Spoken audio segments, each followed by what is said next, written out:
اللہ تبارک و تعالیٰ کے پاکیزہ نام سے ابتدا کرتے ہیں جو بہت مہربان نہایت رحم والا ہے۔ بخاری شریف کی حدیث نمبر 19 پر درس کا سلسلہ چل رہا تھا۔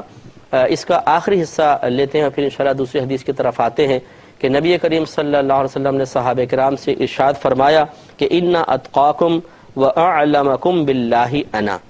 یعنی بے شک تم میں سے سب سے زیادہ اللہ تعالیٰ سے ڈرنے والا اور اللہ تبارک و تعالیٰ کو جاننے والا میں ہوں۔ اس میں سمجھنے والی بات یہ ہے کہ بسا اوقات انسان تحدیث نعمت کے طور پر اللہ تبارک و تعالیٰ کی عطا کردہ کسی نعمت کا ذکر کرتا ہے۔ تحدیث نعمت، تحدیث معنی ہوتا ہے عام کرنا، بیان کرنا، ظاہر کرنا، اور نعمت تو تحدیث نعمت کا مطلب یہ ہوتا ہے کہ بعض اوقات انسان صرف اس لیے اللہ کی نعمت کا تذکرہ کرتا ہے تاکہ وہ اصل میں اعتراف کرنا چاہ رہا ہوتا ہے کہ دیکھو اللہ نے مجھے نعمت عطا فرمائی۔ اس میں کوئی تکبر کا شائبہ نہیں ہوتا، غرور کا نہیں ہوتا، عجب و خود پسندی مقصود نہیں ہوتی، کسی کو حقیر ثابت کرنا مقصود نہیں ہوتا۔ تو اگر صرف انسان نعمت کے اظہار کے لیے اللہ تبارک و تعالیٰ کی کسی اپنے خود کو حاصل کردہ نعمت کا ذکر کرتا ہے تو یہ عین سنت مبارکہ ہے۔ دیکھیے نبی کریم صلی اللہ علیہ وسلم خود بیان فرما رہے ہیں، میں تم میں سے سب سے زیادہ اپنے اللہ سے ڈرتا ہوں اور تم سب سے زیادہ اللہ کی معرفت رکھتا ہوں۔ یہ اپنے کمال کو خود اپنی زبان سے بیان کر رہے ہیں۔ یہ قابل مذمت ہر صورت میں نہیں ہوتا، جیسے میں نے بتایا وہیں پر ہوگا کہ جب انسان عجب و خود پسندی میں مبتلا ہو کر بیان کرے، کسی وصف کو اپنا ذاتی کمال سمجھے، اللہ کی عطا معاذ اللہ نہ سمجھے، یا غرور کے طور پہ بیان کرے، تکبراً بیان کرے، تو یہ برا ہے۔ اور اگر اللہ تعالیٰ کی نعمت کا اظہار مقصود ہے تو اس میں کوئی حرج نہیں ہے۔ اور یہ بھی کوشش کرنی چاہیے کہ اوصاف میں ہو، اعمال میں نہ ہو۔ یعنی کوئی اللہ نے وصف دیا، مثلا جی میں اللہ کی عطا سے بڑا سخی ہوں، میں غریبوں کو دیتا ہوں، اللہ تبارک و تعالیٰ کے کرم سے میں کوشش کرتا ہوں کہ میں اللہ سے ڈروں، اللہ تبارک و تعالیٰ کا بڑا کرم ہے کہ میں غلط کاموں سے ہمیشہ دور رہا ہوں۔ یہ اس طرح کے اوصاف وغیرہ ذکر کرنا اچھا ہے، اعمال کو ذکر نہیں کرنا چاہیے۔ مثلا جی الحمدللہ ہم نے تو 100 حج کیے ہیں، میں نے 45 حج کیے ہیں، میں نے 25 عمرے کیے ہیں، میں نے 25 بچیوں کی شادی کروائی ہے۔ اس طرح کے عمل کو ظاہر کرنا محمود نہیں ہوتا، اس سے بچنا چاہیے۔ اگرچہ ترغیباً عمل بھی ظاہر کر سکتے ہیں لیکن بچیں تو بہتر ہے کہ عموماً اس میں بگاڑ پیدا ہوتا ہے۔ تو چنانچہ اگر اوصاف کو اللہ نے اچھا وصف دیا ہے، اچھی خوبی دی ہے، اور صرف تحدیث نعمت اللہ تعالیٰ کے نعمت کے اعتراف اور اظہار کی غرض سے بیان کیا جائے تو اس کی گنجائش نکل سکتی ہے، بشرطے کہ آپ اپنی طبیعت اور کیفیت کے بارے میں مطمئن ہوں کہ بعد میں بگاڑ پیدا نہیں ہوگا۔ بعض اوقات ایسا ہوتا ہے کہ ہم ایک وصف کو ذکر کرتے ہیں، جیسے شادی بیاہ کی محفل ہے، یا اب تو خیر مجھے بہت عرصہ ہو گیا کہ میں ٹرین کا سفر نہیں کر رہا ہوں، ورنہ جب پہلے ٹرین میں سفر کرتے تھے تو اس میں عموماً ایسا ہوتا رات میں سب بیٹھ گئے مسافر، تو پھر وہ بڑکے مارنے والے آتے ہیں بیچ میں، اور جی میں نے یہ کیا، میں نے وہ کیا، پھر دوسرے مسافر یوں حیرت زدہ ہو کے دیکھ رہے ہوتے تو ان کو بڑے ایک بزرگی کا احساس ہوتا ہے، کیونکہ عموماً ایسا ہوتا ہے جب انسان کسی محفل میں مرکز نگاہ بن جاتا ہے تو نفس کو ایک لذت اور مزہ اور سکون ملنا شروع ہوتا ہے، اور پھر بڑے بڑے کارنامے بیان کرتے ہیں اپنے، کبھی بتائیں گے میری فلاں سے جان پہچان ہے، میں نے یہ کیا، میں نے وہ کیا، وغیرہ وغیرہ۔ تو عموماً پھر ایسا ہی ہوتا ہے کہ انسان پھر ہر محفل میں جا کر اس قسم کی باتیں کہہ کر مرکزی حیثیت حاصل کرنے میں لگ جاتا ہے، اس میں پھر احتیاط نہیں رہتی ہے، اپنے اعمال کو سناتا ہے اور اپنے اعمال کو دنیا میں ہی کیش کرنے کی کوشش کرتا ہے کہ ان اعمال کے ذریعے بزرگی کو طلب کرتا ہے، ان اعمال کے ذریعے اپنی ذات سے نقصان کو دور کرتا ہے، فائدوں کو حاصل کرنے کی کوشش کرتا ہے، اور اس طرح بعض اوقات دنیا میں ہی اپنے عمل کا بدلہ لے لیتا ہے، میدان معاشر میں اسے کچھ بھی نہیں ملے گا۔ اس لیے یہ بھی بہت احتیاط کے ساتھ اگر آپ کو اپنا وصف بیان کرنا چاہتے ہیں تو بڑی احتیاط کے ساتھ، اور ہمارا مشورہ یہ ہوگا کہ ہمیشہ اگر اللہ نے آپ کو کوئی اچھی خوبی اور کمال دیا ہے اسے سب سے پہلے اپنے رب کی طرف منسوب کریں۔ یعنی مثال کے طور پر آپ بہت اچھا بولتے ہیں، آپ اچھی نعت پڑھتے ہیں، آپ کا حافظہ بہت اچھا ہے، تو آپ کہیں گے صرف میرے اللہ کا کمال ہے کہ اللہ تعالیٰ نے مجھے نعمت عطا فرمائی۔ سب سے بہترین طریقہ یہ ہوتا ہے، اس میں پھر نفس کو زیادہ پھولنے کا موقع نہیں ملتا ہے۔ لیکن جو لوگ عجب و خود پسندی کا شکار ہوتے ہیں، جو اس قسم کے اوصاف سے اپنے لیے مرکزی حیثیتیں تلاش کرتے ہیں، وہ یہ ضرور محسوس کریں گے کہ ایسے موقعوں پر اس وصف یا اس عمل یا اس کمال کی نسبت اللہ تعالیٰ کی طرف کرنا ان کو بڑا دشوار اور مشکل محسوس ہوگا، نفس مشورہ دے گا اپنی طرف کر، اپنی طرف کمال کی نسبت کر، میرا حافظہ اتنا زبردست ہے، میں تو ایسے فیصلے کرتا ہوں کچھ انتہا نہیں. اس وقت اگر بالفرض کہیں ضمیر ملامت کرے اور یہ کہے کہ اللہ کی طرف کمال کی نسبت کرو، کیا میرا کوئی کمال نہیں، اللہ کے کرم سے حافظہ ہے بس، ورنہ اپنا تو کوئی کمال نہیں. وہ پھر نفس کہتا ہے کہ نہیں، فی الحال اپنی طرف ہی منسوب کر تاکہ لوگ تجھے تعجب خیز نگاہوں سے دیکھیں. تو اگر اس قسم کی کیفیات پیدا ہو جاتی ہیں تو لا حول ولا قوت الا باللہ پڑھ کر ہر کمال کی نسبت، واقعی کمال اور خوبی ہے، اللہ کی طرف منسوب کر دیں. میرا اللہ کا کمال ہے، اپنا کوئی کمال ہے ہی نہیں. بلکہ اگر کوئی تعریف کرے تو بولے بھائی تعریف اللہ تعالیٰ کی کرو، اپنا کیا کمال ہے. اگر اللہ تعالیٰ مجھے عقل نہ دے، چھین لے، تو میں تو کچھ بھی نہیں کر سکتا ہوں، میرا رب کا کمال ہے. بس یہ سب سے اچھا ہے، اس میں انسان نقصان سے بچ سکتا ہے. تو اس میں دو پہلو ہیں، ایک میں نے پہلو سمجھایا کہ ہمیں کیا کرنا ہے. اب دوسرا پہلو اس قول کی روشنی میں کہ اگر کوئی اپنے بارے میں دعویٰ کر رہا ہے تو ہمیں بدگمانی نہیں کرنی چاہیے. مثلا کوئی عالم ہیں، کوئی مفتی ہیں، کوئی پیر صاحب ہیں، کوئی شیخ ہیں، مرشد ہیں، وہ اپنے بارے میں بیان کر رہے ہیں کہ الحمدللہ میرا حافظہ بہت اچھا ہے، میں اللہ سے بہت ڈرنے والا ہوں، میں خطاؤں سے دور رہنے کی کوشش کرتا ہوں. اب ہم بعض اوقات سنتے ہیں تو بولتے ہیں دیکھو بس اپنی تعریفیں کر رہے ہیں، اپنے منہ سے اپنی تعریفیں، یار کوئی طریقہ کار ہے. تو یوں ہم اس کے بعد فوراً بدگمان ہو جاتے ہیں. اور وہ جو اپنی تعریف کر رہے ہیں یا اللہ تعالیٰ کی نعمت کا اظہار کر رہے ہیں، اس کے پیچھے ان کے پیش نظر جو حکمت ہے، اس حکمت کو جانے بغیر ہم فوراً بدگمان ہو جاتے ہیں. یا تو قلبی غیبت میں مبتلا ہوتے ہیں، دھیرے دھیرے میں برا بھلا کہنا شروع کر دیتے ہیں، یا کوئی دوست ساتھی ہوتا تو کان میں خسر پسر شروع کر دیتے ہیں. خصوصاً یہ خواتین کے اندر بڑی بیماری ہوتی ہے کہ کوئی عالمہ ہیں، کوئی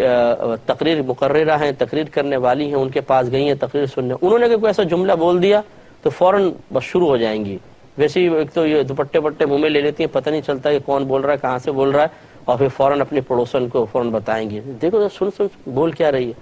اپنی منہ سے تعریفیں، اپنے منہ سے میاں مٹھو بن رہی ہے. کیونکہ ایک عورت دوسری عورت کی تعریف برداشت کر جائے بہت ہی مشکل ہے. تو بعض اوقات ایسا ہوتا ہے، میری بہنیں ناراض نہ ہوں، کہ اس طرح مطلب اگر کوئی اپنے تحدیث نعمت کے طور پر بھی اچھی نیت کے ساتھ بھی ذکر کر رہا ہے تو ہم فوراً اس کو نیگیٹو سینس میں لے کے جاتے ہیں، اس کا ایک منفی پہلو نکالتے ہیں اور اس کی غیبت کو اپنے لیے جائز تصور کرنا شروع کر دیتے ہیں. ایسا نہیں ہونا چاہیے. اگر کوئی کر بھی رہا ہے تو ہمیں اس سے بدگمان ہونے کی ضرورت نہیں. ہاں، اپنا محاسبہ کریں کہ ہمیں کرنا ہے کہ نہیں کرنا، وہ میں نے آپ کو بتا دیا. ویسے نبی کریم صلی اللہ علیہ وسلم کی سنت کریمہ اس حدیث سے ثابت ہوا کہ اللہ تبارک و تعالیٰ کی عطا کردہ کسی نعمت کو اعتراف نعمت کے طور پر، اللہ تعالیٰ کی عطا اور کرم کے طور پر ذکر کرنا، اس میں کوئی حرج نہیں ہے، جیسے کہ نبی کریم نے ارشاد فرمایا. اب اگلی جو حدیث ہے یہ پہلے بھی آ چکی ہے. امام بخاری رحمۃ اللہ علیہ کی یہ عادت ہے کہ آپ بعض اوقات ایک حدیث کو کئی جگہ پر ذکر کریں گے، یعنی مکرر ذکر ہیں حدیثیں. یہ آ چکی ہے، جو ہمارے ریگولر سننے والے ہیں فوراً اس حدیث کے متن کو سن کے سمجھ جائیں گے. تو چونکہ میں اس کی بڑی تفصیل سے پیچھے وضاحت کر چکا ہوں، لہذا حدیث ذکر کر دیتا ہوں لیکن وضاحت زیادہ نہیں کروں گا. باب قائم من کرہ ان یعود فی الکفر کما یکرہ ان یلقى فی النار من الایمان. یعنی امام بخاری فرماتے ہیں کہ اس شخص کا باب جو ناپسند کرتا ہو کفر میں لوٹنے کو، اسی طرح جیسے وہ ناپسند کرتا ہے کہ اسے آگ میں ڈالا جائے، اور یہ وصف ایمان سے ہے. تو اس کے تحت جو حدیث پاک لے کر آئے ہیں یہ حضرت انس رضی اللہ تعالیٰ عنہ اس کے راوی ہیں. نبی کریم صلی اللہ علیہ وسلم نے ارشاد فرمایا کہ 3 چیزیں ایسی ہیں کہ جس شخص میں پائی جائیں گی وہ حلاوت ایمان پالے گا. پہلا بیان فرمایا وہ شخص جو اللہ تعالیٰ اور اس کے رسول سے ان دونوں کے علاوہ، یعنی اللہ تعالیٰ اس کے رسول سے ان دونوں کے علاوہ سب سے زیادہ محبت رکھتا ہے، یعنی باقی سے کم، اللہ تعالیٰ اس کے رسول سے زیادہ. دوسرا، جو کسی بھی شخص سے محبت کرتا ہے تو فقط اللہ تبارک و تعالیٰ کی رضا کی خاطر کرتا ہے. اور وہ شخص کہ جو کفر میں لوٹنے کو اسی طرح ناپسند کرتا ہے کہ جیسے وہ اپنے آپ کو آگ میں ڈالے جانے کو ناپسند کرتا ہے. تو آپ کو یاد ہوگا حلاوت ایمان کے تحت یہ باب کے تحت آئی تھی، اور وہاں پہ میں نے ان تینوں چیزوں کی تفصیل سے وضاحت کی تھی، اس لیے یہاں پر ہم چھوڑ کر آگے چلتے ہیں. آگے باب قائم کیا باب تفاضل اہل الایمان فی الاعمال، یعنی اعمال میں اہل ایمان کے باہم ایک دوسرے سے فضیلت لے جانے کا باب. یہاں اس حدیث سے امام بخاری رحمۃ اللہ علیہ یعنی عنوان قائم کر کے ثابت کرنا چاہتے ہیں کہ نبی کریم صلی اللہ علیہ وسلم نے گویا کہ لوگوں کے اعمال کے حساب سے ان کے درجات کا تفاوت ذکر کیا ہے کہ انسان کے عمل کی بنا پر کسی کا درجہ زیادہ ہوتا ہے، کوئی عمل کی بنا پر کم درجے پاتا ہے، یعنی کم عمل ہے، اخلاص کم ہے تو کم درجے کا ہوگا، زیادہ اچھا اعمال کیے ہیں اور اخلاص سے کیے ہیں، استقامت سے کیے ہیں تو اس کے زیادہ درجات ہوں گے۔ اس کے تحت حدیث لاتے ہیں حضرت ابو سعید خدری رضی اللہ تعالی عنہ اس کے راوی ہیں۔ حضرت ابو سعید خدری رضی اللہ تعالیٰ عنہ کہتے ہیں کہ نبی کریم صلی اللہ علیہ وسلم نے ارشاد فرمایا کہ یدخل اہل الجنت الجنت و اہل النار نارا، کہ میدان معاشر میں جب اہل جنت جنت میں چلے جائیں گے اور دوزخی دوزخ میں چلے جائیں گے، ثم یقول اللہ، پھر اللہ تبارک و تعالی ارشاد فرمائے گا اخرجوا من کان فی قلبہ مثقال حبۃ من خردل من ایمان، اللہ تعالیٰ فرشتوں سے فرمائے گا کہ اس جہنم میں سے ہر ایسے شخص کو باہر نکال لو جس کے دل میں رائی کے دانے کے برابر بھی ایمان موجود ہو۔ فَيُخْرَجُونَ مِنْهَا قَدْ اسْوَدُّوا، تو وہ لوگ اس حال میں اس جہنم سے نکالے جائیں گے کہ جل کر سیاہ ہو چکے ہوں گے۔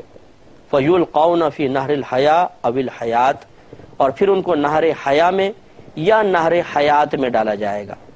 یاد رکھیں جب بھی یا کا لفظ بیچ میں آتا ہے یا یہ تو یہ گویا کہ نبی کریم صلی اللہ علیہ وسلم نے نہیں بیان فرمایا ہوتا، اس لیے کہ آپ کو کوئی چیز میں شبہ نہیں ہے، آپ تو جو اللہ سے سنتے ہیں بالکل کنفرم اور پرفیکٹ ہوتا ہے اور صحابہ کے سامنے بیان کیا۔ یہ اصل میں راوی کو شک ہوتا ہے، روایت کرنے والے کو، کہ وہ کہتا ہے کہ میں نے جو سنا تھا اس میں شک ہے، یہ تو حیا کہا تھا یا حیات کہا تھا۔ تو دیگر حدیثوں میں حیات کا لفظ ہے کہ انہیں نکال کر نہر حیات میں ڈالا جائے گا۔ یہ جنت میں ایک نہر ہوگی، جب یہ جہنمی نکالے جائیں گے تو ایسے جل کے سیاہ ہوں گے کہ پہچانے نہیں جا رہے ہوں گے کیا ہے، تو ان کو نہر حیات میں غوطہ دیا جائے گا۔ سرکار فرماتے ہیں جب نہر حیات میں، تو یہ راوی کہتے بھی شک کا مالکن، پیچھے کا راوی ہے مالک، ان کو اس میں شک ہوا ہے کہ حیا کہا تھا حیات کہا تھا۔ اس کے بعد ابو سعید خدری رضی اللہ تعالیٰ عنہ کہتے ہیں فَيُنبَتُونَ كَمَا تَنبَتَ الْحِبَّةُ فِي جَانِبِ السَّائِل، پھر وہ ایسے اگیں گے، ان لوگوں کے گوشت اور کھال اور خوبصورت چہرے بنیں گے، ایسے وہ اگنا شروع ہوں گے جیسا کہ سیلاب کے کنارے پر ایک دانہ اگ جاتا ہے۔ الم ترا، کیا تم نے نہیں دیکھا کہ انہا تخرج صفراء ملتویہ، کہ جب سیلاب آتا ہے تو جب وہ کچی زمین پہ چلتا ہے تو کنارے پر بعض اوقات بیج پھٹ کر پیلے رنگ کا نکلتا ہے اور لپٹا ہوا ہوتا ہے۔ یہ ہمارے نبی کریم صلی اللہ علیہ وسلم نے ایک مثال سے سمجھایا کہ جب سیلاب چلتا ہے، پانی آتا ہے تو جو کنارے پر زمین کچی ہوتی ہے اس میں بعض اوقات پانی سے بہہ کر بیج بھی آ جاتے ہیں، پھر کنارے پہ جاتے ہیں، مٹی سے ملتے ہیں تو بیج پھٹتے ہیں اور پھر بالکل تازہ سا ایک پودا نکلتا ہے، پیلے سے رنگ کا ہوتا ہے، یعنی ننھا سا اور لپٹا ہوا ہوتا ہے۔ اگر آپ نے شروع میں یہ کیفیت دیکھی ہو، بیج کے اندر سے پودا لپٹا ہوا ہوتا ہے، پھر آہستہ آہستہ سیدھا ہوتا ہے، کھڑا ہوتا ہے۔ تو اس سے تعبیر کیا سرکار نے، حصی مثال سے سمجھایا ہے کہ جس طریقے سے سیل یعنی سیلاب رواں ہوتا ہے اور اس کے کنارے پر جو بیج ہوتے ہیں ان سے پودا نکلتا ہے، بالکل نرم و نازک اور صاف ستھرا ہوتا ہے،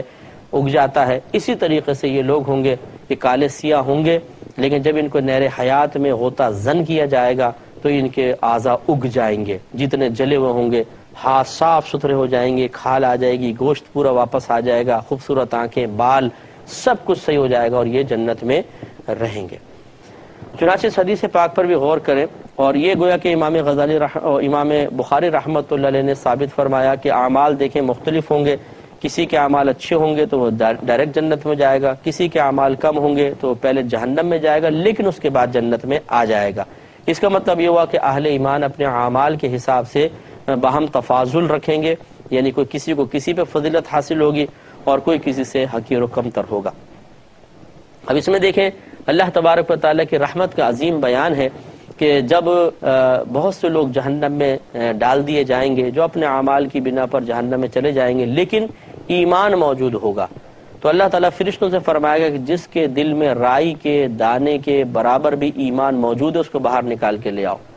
تو ہماری پہلے بات ہو گئی ہے کہ ایمان بمانے یقین ہے کہ جو بھی کسی بھی امت کے ہوں گے، یہ ضروری نہیں کہ ہمارے نبی کریم صلی اللہ علیہ وسلم کی امت کے وہ لوگ ہوں گے، مسلمان ہوں گے، اہل ایمان ہوں گے،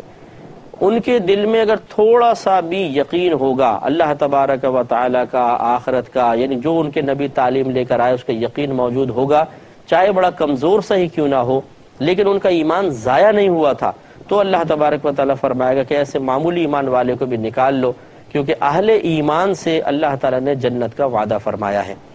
اس سے ذرا غور و تفکر فرمائے ہمارے وہ بھائی اور بہن جو تنگ دستیوں کی شکایت کرتے ہیں، پریشانی اور مصیبت کی شکایتیں کرتے رہتے ہیں، وہ یہ چاہتے ہیں کہ بس ہمیں سکون ملے، راحت ملے، کوئی پریشانی ہمارے گھر پر نہ آئے، آنے بھی لگے تو راستہ بھول کے پڑوس میں نکل جائے، ہمیں کوئی پریشانی نہ ہو۔ اور وہ اللہ تعالیٰ کی جو عطا کردہ ان کی طلب کے بغیر عظیم نعمتیں ہیں انہیں بالکل فراموش کر دیتے ہیں، اور ان کی زبان سے ناشکری والے کلمات نکلتے ہیں کہ اللہ نے ہمیں دیا ہی کیا ہے، اللہ نے تو ہمیں کچھ بھی نہیں دیا۔ تو ماد اللہ ثم ماد اللہ ذرا غور و تفکر فرمائیں کہ اللہ نے آپ کو اتنی بڑی نعمت ایمان دی ہے جس کا آپ تصور بھی نہیں کر سکتے ہیں، اور دنیا کے اندر تو شاید آپ کو اس کی قدر محسوس نہیں ہو رہی، لیکن میدان محشر میں دیکھیے کیسی قدر محسوس ہوگی کہ قوی ایمان دور کی بات، رائی کے دانے کے برابر بھی ایمان موجود ہوگا، تو یہی ایمان اسے جہنم سے نکال کے جنت میں داخل کروانے کا سبب بن جائے گا۔ بتائیے اگر ایک بالفرض ایک شخص ہے، معاذ اللہ ثم معاذ اللہ، اس کو ایمان کی دولت نہیں ملی، لیکن اللہ تعالیٰ نے اس کو حسن دیا، جمال دیا، دنیا کی نعمتیں، عزت، منصب دیا، خوبصورت بیوی عطا فرما دی، بڑے خوبصورت بچے عطا فرما دیے، عالیشان محل عطا فرما دیے، اربوں پتی وہ بن گیا، لیکن ایمان اس کا نہیں ہے۔ بتائیے میدان معاشر میں کیا یہ نعمتیں ساتھ جائیں گی؟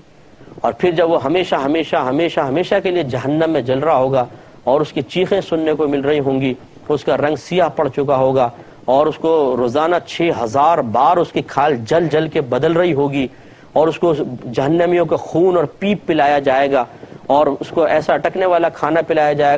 جائے گا کہ جب کھائے گا تو گلے میں اٹک جائے گا، اور اس کو اتارنے کے لیے جب پانی مانگے گا تو لوہے کی بالٹیوں میں ایسا پانی دیا جائے گا کہ جب منہ کے قریب لائے گا تو سرکار فرماتے ہیں کہ چہرے کی کھال پگھل کے گر جائے گی، اور قریب لائے گا تو اوپر کا ہونٹ سکڑ کے بیچ سر تک اور نیچے کا لٹک کے ناف تک پہنچ جائے گا، پھر بھی صبر نہیں کر پائے گا، گرم پانی پیے گا تو جب اندر پہنچے گا اس کی آنتیں واتے سب کاٹ کے سرکار فرماتے ہیں کہ سب کچھ باہر نکل جائے گا، لیکن یہ اس کا اختتام نہیں ہوگا، ایسا بار بار ہوتا رہے گا۔ تو سوچئے کہ ان آسائشوں سے، ان نعمتوں سے، ان آسانیوں سے، ان نعمتوں کی فراوانی سے اس کو کیا فائدہ حاصل ہوا؟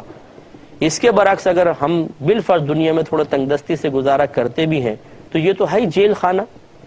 نبی کریم صلی اللہ علیہ وسلم نے ارشاد فرمایا کہ دنیا مومن کے لیے قید خانہ اور کافر کے لیے جنت ہے۔ ہمیں تو بھیجا ہی اس لیے ہے کہ یہ دنیا آزمائش کا گھر ہے، اس آزمائش پہ پورا اترو اور آخرت میں اللہ تبارک و تعالیٰ کی رحمت سے دائمی ٹھکانہ جنت میں حاصل کر لو، جس میں جانے کے بعد کبھی کوئی غم اور فکر نہیں ہے۔ لیکن ہم مسلمان اس دنیا کو جنت بنانے کے چکر میں اور نہیں بنتی تو اللہ سے ناراض ہو جاتے ہیں، یہ غلط طریقہ ہے۔ اللہ تعالیٰ سے دعا ہے کہ اللہ تعالیٰ ہمیں ایمان کی قدر کرنے کی توفیق عطا فرمائے، آمین۔ وآخر دعوانا ان الحمد للہ رب العالمین۔